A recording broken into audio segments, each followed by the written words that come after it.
एक हाती महाराष्ट्रात सत्ता आणायची आहे. भाऊ, संभाजीनगरच्या सिल्लोडमध्ये सर्वाधिक बांगलादेशी रोजगार येतात असा आरोप किरीट सोमय्या यांनी केलेला आहे.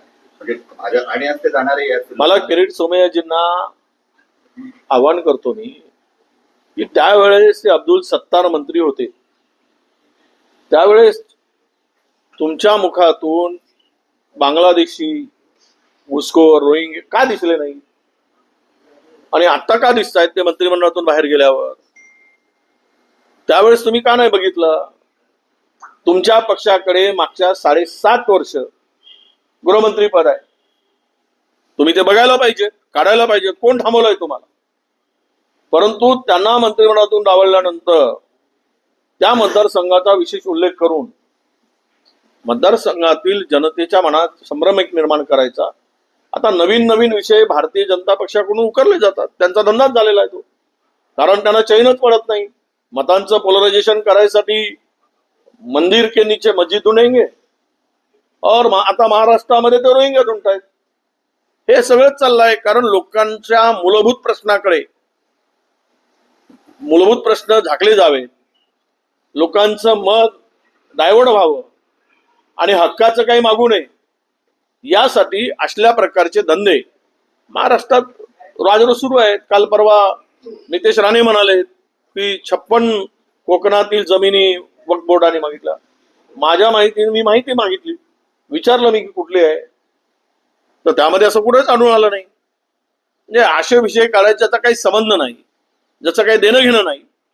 आणि त्यातून एक हिंदू मुस्लिम किंवा धर्मांधता असं काही करून मताची पोळी शेकत जाऊन सत्तेचा मजा मारत जायची, एवढं धंदा आहे, दुसरं काय. वो क्या कहेंगे जिस तरीके से गार्डियन मिनिस्टर को लेकर 2 राज्यों में रायगढ़ और नासिक में रोका गया है, गार्डियन मिनिस्टर को रेड सिग्नल दिया गया है. मुझे आज ये सरकार की क्यों आती है, ऐसा क्यों हो रहा है? इतना बड़ा बहुमत आपको मिला, इतना बड़ा मैंडेट जनता ने आपको दिया है, तो आपको ये क्यों बार बार अपनी भूमिका बदलनी पड़ती है? मिनिस्ट्री के लिए भी समय लगा, सरकार बनाने के लिए भी समय लगाया. तो महाराष्ट्र की जनता ने इतनी ताकत आपको अगर दिया है तो जनता के हित के लिए, जनता के प्रॉब्लम को सॉल्व करने के लिए आपने कदम उठाना चाहिए. वो नहीं उठाते हुए आज आप बार बार निर्णय ले रहे, तो लोगों में यह संभ्रम पैदा हो रहा है कि ये सरकार महाराष्ट्र में है क्या नहीं. बार बार ये इनको बहुमत है क्या, इनके ये सरकार कैसी चल रही है कि इनको जनता से कोई लेना देना है? एक भी आप सवाल पूछिए कि आज 100 दिन के बाद में कौन सा ऐसा बड़ा निर्णय हुआ? एक तो महाराष्ट्र की तिजोरी खाली पड़ी है, अभी कर्मचारियों का पगार भी नहीं होना है, अभी 20 दिन लेट हो गया, आगे क्या होगा इसका पता नहीं है. कल परसों का हमारे एक्स गवर्नर का सेंट्रल के बारे में जो सामने आया था, उनका स्टेटमेंट, वो तो हम लोगों को आगे क्या स्थिति से जाना पड़ेगा हिंदुस्तान को, वो दिख पड़ेगा. बहुत ही महाराष्ट्र की हो या देश की हो, इस स्थिति में आज हम लोग उसके तरफ ध्यान देने की आवश्यकता है. और ये पालक मंत्री पद बदलाव, ये आज तो पालक मंत्री बदल गए, कल मंत्री भी बदलेंगे, कल उप मुख्यमंत्री बदलेंगे, ये चलते ही रहेगा. 5 साल इनको कुछ काम ही करना नहीं है, केवल इनको लोगों को गुमराह करते हुए समय निकालना है, क्योंकि धन की कमी है, इसीलिए ये सब नौटंकी चल रही सरकार में. काँग्रेसचा गटनेता निवडलेला नाही, प्रदेशाध्यक्ष पदाचं बिजत घोंगडं अजून आहे. होईल, 8 दिवसामध्ये होईल. पुढच्या 8 दिवस वाट बघा, त्याच्या आतमध्ये हे सगळे निर्णय होतील. गटनेताही निवडला जाईल आणि प्रदेशाध्यक्ष निवडला जाईल. शेवटचा लाडक्या बहिणी संदर्भात 21 रुपयाचा कुठलाही प्रस्ताव अजून सरकारकडे दिला नाही झाला ना, काम झालं आता लाडक्या बहिणींचा काम झालाय. लाडके भाऊ मजेत आहेत, लाडक्या भावाने दाबून खायचं सुरू केलेलं आहे, मजा करतायत. पण बहिणीचा श्राप लागेल, फसवून मतं घेतलीत म्हणून. निम्मे संख्या आता कमी होते आहे, अर्ध्यावर आणलेली आहे. पुढे ती कमी कमी करत आणणार, नामात्र देणार आणि त्याचा बदला घेईल ना. येणाऱ्या तुम्ही जे महाराष्ट्रात तुम्हाला जे मिळालं आणि त्या बहिणीने जे काही दिलं ते बहीण काढूनही घेईल. आम्ही तेच विचारतो आहे की तुम्ही 2 आश्वासनं दिली होती, 2100 रुपये कधी देणार आणि शेतकऱ्याची कर्जमुक्ती कधी देणार, हे 2 विषय महत्वाचे होते. त्यावर चर्चाच होत नाही. मंत्रीपद बदला, पालकमंत्री बदला, हे काय आपसातले धंदे चालले. त्यामुळं ह्यावर मला अधिक बोलायचं नाही, पण मी एकच सांगेल की महाराष्ट्र मात्र आता खड्ड्यात जात आहे. महाराष्ट्राची अधोगती होत आहे. या तिघांच्या भांडणामध्ये महाराष्ट्र रसातळाला जाऊ नये अशी आमची इच्छा आहे. 19 दिवसामध्ये 8 वाघ मरण पावले. 19 दिवसामध्ये 8 वाघ विदर्भात मरण पावले. आपला जिल्हा वाघाचा आहे. तुम्ही पण गडचिरोली, चंद्रपूर वाघाच्या जिल्ह्यातले आहे. इतक्या मोठ्या संख्येनं आणि वाघांवर तुम्ही अभ्यास आणि वेब सिरीज पण केली होती. त्यामुळे वाघाचं नाही बघा, असं आहे, वाघांची काळजी घेणारा वार शिल्लक नाही म्हणून वाघ मरत आहेत का, असं त्याचा अर्थ करू नका. जो वार वाघाची काळजी घेत होता त्याला बाजूला गेल्यामुळे वाघ मरतायत. खर तर मला वाटतं की वाघ मरायची जी कारण आता वाघांचा मृत्यू ज्या पद्धतीने चाललेला आहे त्याकडे ना सरकारचं गांभीर्यानं लक्ष आहे आणि 4.5% जंगल सुद्धा गेल्या 10 वर्षामध्ये कमी झाला. संख्या वाढते आहे पण त्याच्यात टेरोटेरी जे लागतं वाघाला ती कमी पडत चालली. वाघ रस्त्यावर यायला लागले, वाघ गावात शिरायला लागले. वाघ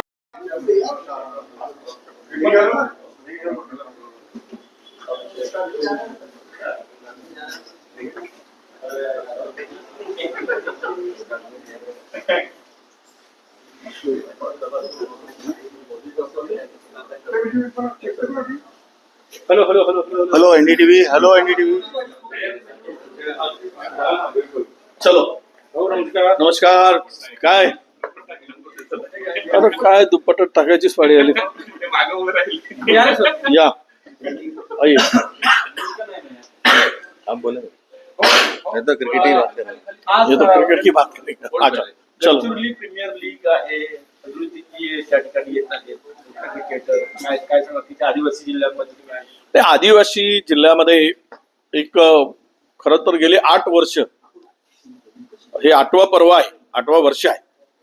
आम्ही तिकडे गडचिरोली प्रीमियम लीग घेतो. तिकडे विदर्भातील, महाराष्ट्रातील रणजी प्लेअर पासून IPL प्लेअर तिकडे खेळायला येतात आणि गडचिरोली सारख्या दुर्गम भागातील तरुणांना क्रिकेटच्या माध्यमातून एक नवीन प्लॅटफॉर्म या GPLच्या माध्यमातून मिळावा आणि त्यातून ते खेळाडू पुढे यावेत, हा त्यामागचा उद्देश आहे. म्हणूनच आज भारतीय क्रिकेट टीमचे माजी कप्तान अझरुद्दीनजी यांच्या हस्ते तिकडे आम्ही उद्घाटन ठेवलेलं आहे आणि त्यातून त्यांना एक गडचिरोली जिल्ह्यातील तरुणांना क्रिकेटमध्ये रुची तर आहेच पण प्रोत्साहन पण मिळाला पाहिजे, हा त्यामागचा उद्देश आहे. पालकमंत्री पदासंदर्भामध्ये 2 ठिकाणी जे आहे रेड सिग्नल मिळालेला आहे. नाशिक आणि रायगड. नाशिक आणि रायगड या 2 ठिकाणी रेड सिग्नल म्हणजे पालकमंत्री पदाच्या ही सगळी परिस्थिती पाहून आता सरकारलाच जनता स्थगिती देईल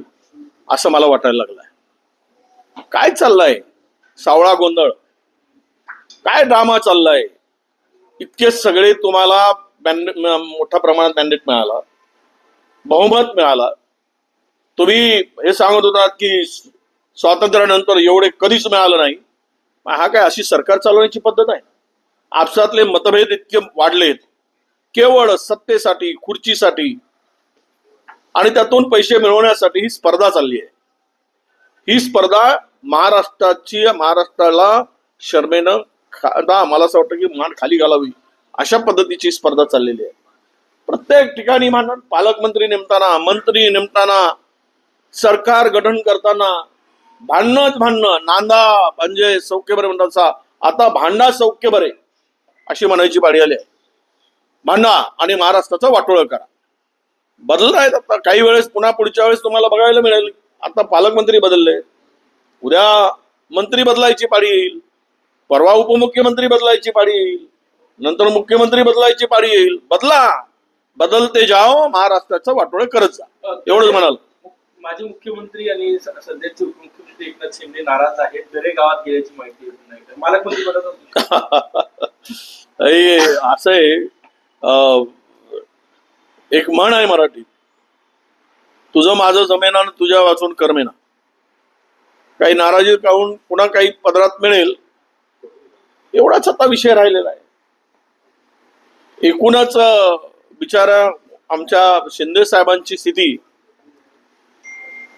मला वाटतं की आजच्या राजकारणामध्ये आत्ताच्या इतकी बिकट आहे की मी तर एखादा शब्द जरा असा वापरला तर त्याला चुकीचा अर्थ होईल, पण मी मुद्दाम हे सांगेल की आता शिंदे साहेबांची गरज संपली का, आणि त्यांना कदाचित ते बाजूला व्हावेत. आणि मला भीती वाटते, मी एक पुन्हा पुढचं स्टेटमेंट करतोय की आता उद्धवजींना संपवून शिंदेजींना आणलं, शिंदेजींना संपवून उद्या नवीन एक उदय पुढे येईल. तो उदय कुठला असेल त्याला पुढे आणण्याचा प्रयत्न होईल. ही सुद्धा स्थिती महाराष्ट्रात येईल शिवसेनेच्या बाबतीत. उदय सावंत म्हणायचंय का तुम्हाला? मला वाटतं की उद्याचा शिवसेनेचा नवा उदय तिसरा तो तुम्हाला दिसेल.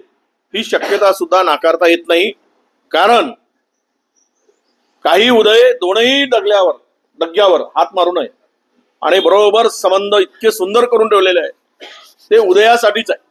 पंकजाताईंनी आज बोलून दाखवलंय की बीड जिल्ह्याचं पालकमंत्री जर मला मिळालं असतं तर अधिक आनंद झाला असता असं त्यांनी. हो, तर त्यामुळे अधिक दुःख करूही नये, कारण आता दुःख करून मिळणार तरी काय. ज्यांची महाराष्ट्रामध्ये सगळे एक एक ओबीसीची मतं घेऊन सत्तेवर आले, पण ओबीसीच्या नेत्यांना मात्र पद्धतशीरपणे एकेकाला नेतृत्वहीन करायचे प्रयत्न प्रामाणिकपणे भारतीय जनता पक्षाकडून सुरू आहे. पहाटेचा शपथविधी हे दादांना पक्षाबाहेर काढण्याचं षडयंत्र होतं असं धनंजय मुंडे म्हटलं. आम्ही म्हणत होतो म्हणे हात जोडून की दादांनी जाऊ नये भाजप. असं हे अंगावर आल्यावर सगळं आठवतं. त्यावेळेस का नाही आठवलं? पुढाकार कोणी घेतला? जाऊ नका म्हणून काय सांगत होते, गेले तेच ना पुढे. दादांच्या नंतर त्यांना सोबत देणारा पहिला माणूस तर मला त्यावेळेस धनंजयच दिसत होते. त्यामुळं आता बरं आहे, अंगावर आली, शेकून घेतली, देव आठवायला लागले, चुका आठवायला लागल्यात, लखलाभ आहे. अशोक चव्हाण असं म्हणताय की महायुती फुटणार आणि आगामी ज्या निवडणुका आहे स्थानिक स्वराज्य संस्थांच्या त्यामध्ये महायुती काही एकत्र राहिलं असं वाटत नाही. त्यामुळे अशोक चव्हाणांच्या विधानाकडे तुम्ही कसं घ्यावं? महायुती फुटणार असं स्थानिक स्वराज्य संस्थांच्या निवडणुका एकत्र नाही. मलाही वाटतं की भारतीय जनता पक्ष ज्या पद्धतीनं आता शिंदेच्या बरोबरचे काही मधुर संबंध लक्षात घेता पुढे त्यांना स्वतंत्र लढायचीच त्याची तयारी आहे असं एकूण मला दिसते. आणि स्थानिक स्वराज्य संस्थांमध्ये त्याची सुरुवात करावी आणि हळूहळू या दोघांनाही पहिले एकाला नंतर दुसऱ्याला बाजूला करून भारतीय जनता पक्षाला एक हाती महाराष्ट्रात सत्ता आणायची आहे. भाऊ, संभाजीनगरच्या सिल्लोडमध्ये सर्वाधिक बांगलादेशी रोजगार येतात असा आरोप किरीट सोमय्या यांनी केलेला आहे. म्हणजे आणि ते जाणारे मला किरीट सोमय्याजींना राष्ट्रपती ट्रम्पच्या शपथविधीला माननीय पंतप्रधानांना न बोलवून मला वाटतं की तो पंतप्रधानांचा अपमान नाही तर तो भारताचा अपमान आहे असं मी समजतो. आणि भारताचा अपमान करण्याची हिंमत अमेरिकेमध्ये दिवसेंदिवस वाढत चालली आहे. ते कशामुळे वाढते आहे की आपली पत कमी होत आहे, आपल्या रुपयाची किंमत कमी होत आहे, डॉलरची किंमत वाढत आहे. त्यामुळे कदाचित हे होतं काय असाही प्रश्न आज देशातील जनतेपुढे आहे. मृत्यूच्या पद्धतीने चाललेला आहे त्याकडे ना सरकारचं गांभीर्यानं लक्ष आहे आणि 4.5% जंगल सुद्धा गेल्या 10 वर्षामध्ये कमी झाला.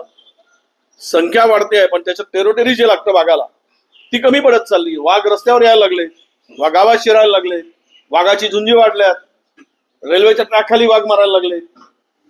तर हे जे आहे त्यांना तुम्हाला ट्रान्सलोकेट करायला लागेल, त्याला दुसऱ्या ठिकाणी हलवावं लागेल आणि त्यानंतरच त्या वाघाला आपण वाचवू शकू. यासाठी इच्छाशक्तीची आवश्यकता आहे. सरकारकडे ती इच्छाशक्ती दिसत नाही. महायुतीचं सेंटर हो, ग्रँड मिळत आहे आता विदर्भामध्ये, ग्रँड मिळत आहे आता. नाही, महाज्योतीचं सेंटर महाराष्ट्रामध्ये, विदर्भामध्ये ओबीसी मोठ्या प्रमाणात आहे. विदर्भातलाच ओबीसी साठी, विदर्भातल्या तरुणांसाठी महाज्योती त्यावेळेच्या सरकारने कागदावर तयार केली होती, ती इम्प्लिमेंट झालेली नव्हती. मी मंत्री झाल्यानंतर महाज्योतीला अस्तित्वात आणलं, त्याला निधी उपलब्ध करून दिला, नवीन नवीन योजना आणल्या.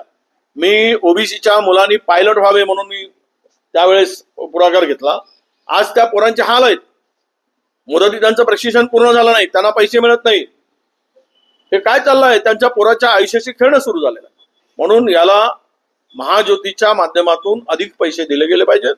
नवीन योजना आणून महाराष्ट्रातील आणि विशेष करून विदर्भातील या ओबीसीला न्याय मिळावं ही त्यामागची इच्छा होती. म्हणूनच मी नागपुरात ते कार्यालय आणलं. मनामध्ये हे कार्यालय हलवण्याचा सुद्धा काही लोकांनी प्रयत्न केला, त्याला मी विरोध केला होता. आणि आजही सांगतो की आता सरकारला आम्ही वेळ दिला 2 महिने, की आता नवीन सरकार आलाय, काय करते ते बघू. पुढची स्टेप आमची आहेच तयार, काय करायचं ते. आम्ही आमच्या आंदोलनाला घेऊन पुढे जाऊ. ओबीसीच्या हक्काची लढाई आम्ही पुन्हा लढू.